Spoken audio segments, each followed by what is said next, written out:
Welcome class to Surgical Procedures 1, also known as 1441. For this video we're going to be looking at Chapter 10 under Classifications, focusing on retracting and viewing instruments. We are on page 250 in this book, Surgical Technology for the Surgical Technologist, 5th edition. So, instruments designed for the exposure of the operative site are called retractors. Retractors may be handheld or self-retaining and are considered in a variety of, constructed in a variety of sizes and designs. So, we use two words there that you may or may not be familiar with. One of them was handheld retractor, and the other one was like a self-retaining retractor. Okay, so the handheld retractor, someone's going to hold it, and guess who it's probably going to be? The surgical tech. All right. Sometimes it's the assistant. A lot of times it's going to be the surgical technologist. All right, so we handheld these. I would hold them in whatever place the doctor tells me to hold them in. These other ones are self-retaining, meaning it's kind of got this ratchet here, and if the surgeon can put this into a wound, retract, and hold it open, and then it's going to stay there. Therefore, it doesn't need to be held by anybody. Both types of retractors have their pros and their cons. The great thing about the self-retaining retractor, and there's other ones out there, but the great thing about self-retaining retractors is that they do stay in place on their own, therefore it frees up a pair of hands that could be used for something else, and they stay still. Handheld retractors, okay, so with that being said, these are still, and that's a good thing, right? But if the surgeon's having to move around a lot and retract different things and is not staying in one spot for a long time, then that becomes a con, the fact that they stay still. Handheld retractors, the benefit of them is that someone's holding on to them and the surgeon can, move their hand around and move them as the surgeon needs to move. So that's what's good about that, but the bad thing is now you've got someone's hand or hands, if more than one needs to be used, tied up. In addition to that, when people stand, I know I have this problem, and I know a lot of other people who do too, but they stand and they want to do this. They want to shift their feet. And every time you do that, that causes this thing to move, right? That's irritating for the doctor. And so, so that would actually be considered a con, is that it is hard to keep these handheld retractors still, but once again, the good part of that is if the surgeon is needing it to move around more, this would be better. Another thing about your handheld retractors is that a lot of them are double-ended, not all of them, but a lot of them. So double-ended, got another one here that's double-ended. So with that being said, let's go ahead and just talk about specific ones. Let's first start with the handheld retractors. Let's start with these. Army-Navies. A lot of the times, if a surgeon asks for an Army-Navy, go ahead and get ready to hand them two, because this is one of those things that they like to use in pairs, because they're going to hold the wound open like this, or have someone hold the wound open like this so that the surgeon can look inside the wound. It does have different sizes on it. So this is kind of the longer ends, and this is the shorter ends.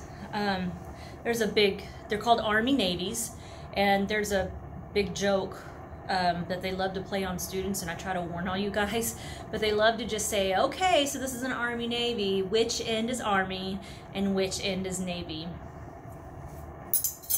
There isn't one. All right, the next one is these Devers. It is my experience that a lot of times when these come in a set, you'll have all three.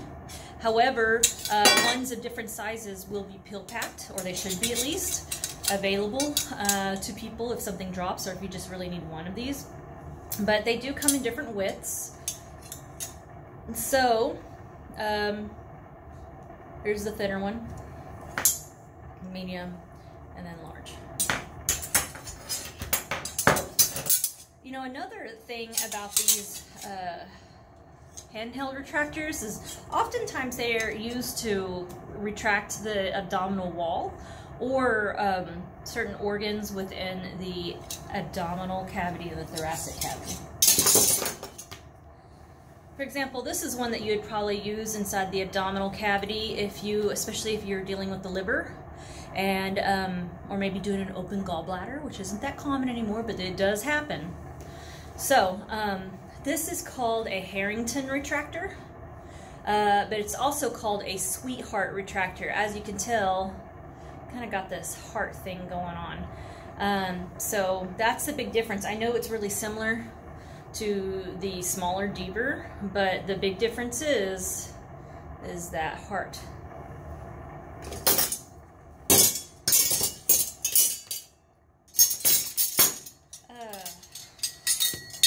Now your Richardsons. These also come in 3 different sizes. And here you have your small double-ended Richardson. Here you have a medium double-ended Richardson. And here you have a large Richardson. I've also heard this referred to as a Kelly retractor. But I think around in this clinical area, we're just going to refer to it as a large Richardson, large Rich. Okay.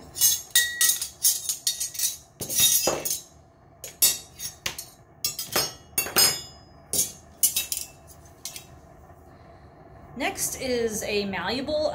Typically, these come in sets of 3 too. I only had these 2. These can get wider. They can be longer, they can be shorter, they can be thinner.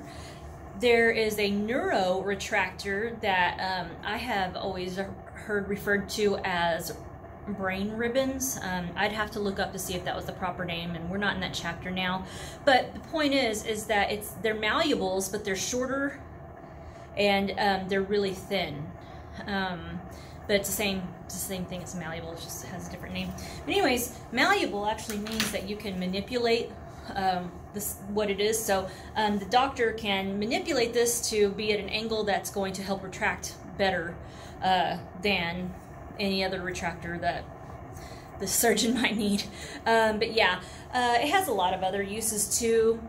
Another common use is that they'll take the bigger one, and if they've got an even wider one, that's better. But what they'll do is it'll be super flat. These are really out of shape, but they'll be flatter. They usually don't have these bumps in it. But if you're doing like an exploratory laparotomy and you've got that big old incision going from your xiphoid process down to your pubis, when they're closing that up, sometimes what they'll do is they will stick this right below the peritoneum, and then they'll close up and then slowly move this out and then close up the wound. And the purpose of doing that is to prevent the intestines from coming up and accidentally nicking them with a suture, right? So it's kind of retracting in that way as well. We've got some other ones that are smaller. So here's a rake. You would use this on non-vital structures, sharp, okay? And I believe the specific name for this might be a Volkmann rake. It's bigger. There's some others that I'm going to show you here in a second that are similar. But anyways, it's got these really sharp edges. So number one, you need to be careful because you can cut your skin, you can put holes in your gloves. But also, you don't want to go and try to brush this against someone's aorta or their brain or any kind of vital organ, like I was mentioned before, like maybe just the abdominal wall, or maybe other, it doesn't have to be the abdomen, it could be other parts that you're near, okay, or that you're working at. In fact, this is actually a lot more common in ortho more than anything. So in ortho, we don't really work in the abdomen, I don't think, right? Would you think that you should? Next is the rakes or sin retractors, and these will come I have some here that are dull and sharp. The dull's not gonna hurt you. The sharp, just like this rake over here, is gonna get you. This can come in dull as well, but I don't have it. But these I do, okay? Once again, with this sharp one, you really got to be careful about what structures you're around.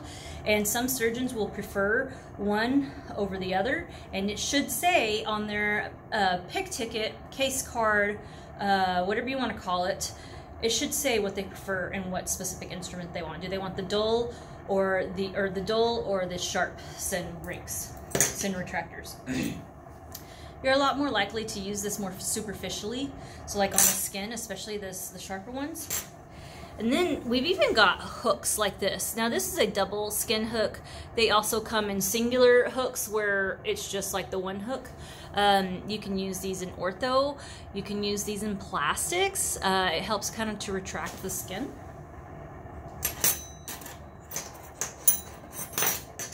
Now, that's all the handheld ones that I'd like to see. Oh, excuse me.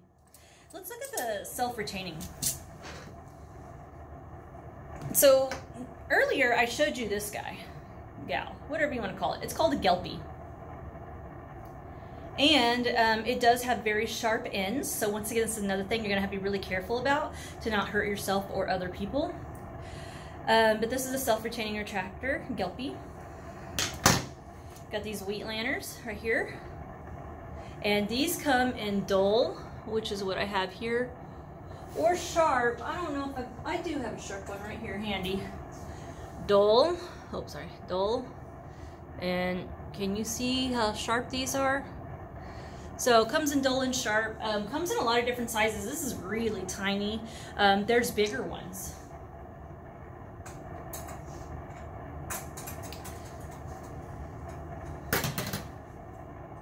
And then the other self-retaining retractor I'd like to show you for now is something called the Balfour. And this is an abdominal retractor, so we would make a large incision in the abdomen, and the surgeon may use this to hold open the abdomen. Okay, and how it works is, number one, we got to use our common sense, and we got to look at that patient when it rolls into the room and see, are they fluffy or not? Fluffy is a nice word to say obese. And so if our patient had a lot of truncal obesity,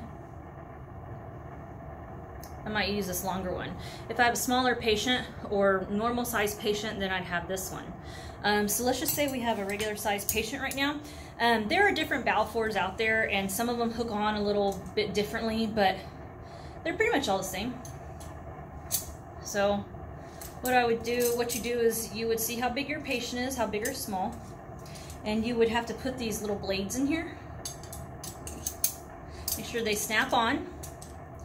And then this can open and close, but when you hand this to the surgeon, you really want to have it closed because he or she's going to have to put it in the wound and then open it back up. And then if need be, they don't use this 100% of the time. 100% of the time, they're going to need one, either the small or the large, okay? But not all the time, but sometimes they may request the bladder blade, which also comes to it with the kit. And here it is. And what you do here is, if they're using it as a bladder blade, I've seen it be used in other ways, that was perfectly fine, but it's intended to retract the bladder. So this would be kind of distal when setting it up. And see this, you would, you know, put this on here. Ooh, it's hard to do holding it up. Here, you would put this on here. I know you can't see what I'm doing. Calm down.